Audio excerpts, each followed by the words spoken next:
Petro, Yohana, Yakobo na Yesu wapanda mlimani kwenda kuomba. Wanafunzi wengine wanaachwa huko mlimani wanaomba. Elia, Musa wanaonekana huko. Wingu la utukufu likashuka huko mlimani. Wanafunzi 9 waliobaki, mama mmoja akawaendea, watoe pepo kwa mtoto wake.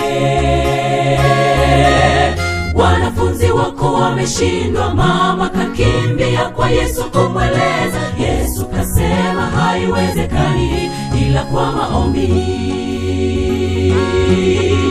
Hii ni mifano miwili, kanisa dogo mlimani likiomba, kubwa limeshindwa kutoa pepo, pia haliombi.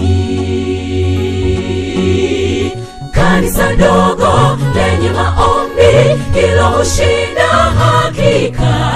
Kanisa kubwa lisilo na maombi ni bure, ni bure, ni bure. Hatuongelei wingi wa watu, twaongelea nguvu ya maombi.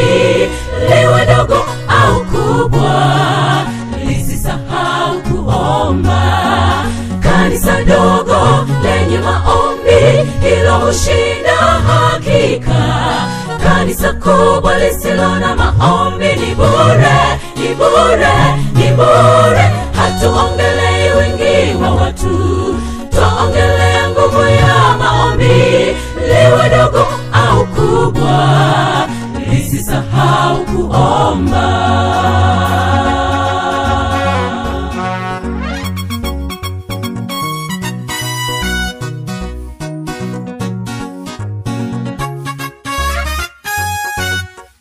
Makanisa makundi mbalimbali, tuitambue nguvu ya maombi, kwa uchache au kwa wingi wetu. Na ikiwa makanisa yetu yatapuuza nguvu hii ya maombi, tusitegemee kuona makubwa yakifanyika. Mambo makubwa yatafanyika ikiwa tutazama katika maombi na kumtanguliza Mungu wetu, yani Mungu kwanza. Kanisa dogo lenye maombi, hilo hushinda hakika. Kanisa kubwa lisilo na maombi ni bure, ni bure, ni bure. Hatuongelei wingi wa watu, twaongelea nguvu ya maombi. Liwe dogo au kubwa, lisisahau kuomba.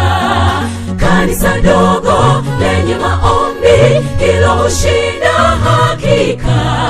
Kanisa kubwa lisilo na maombi ni bure, ni bure, ni bure. Hatuongelei wingi wa watu, twaongelea nguvu ya maombi. Liwe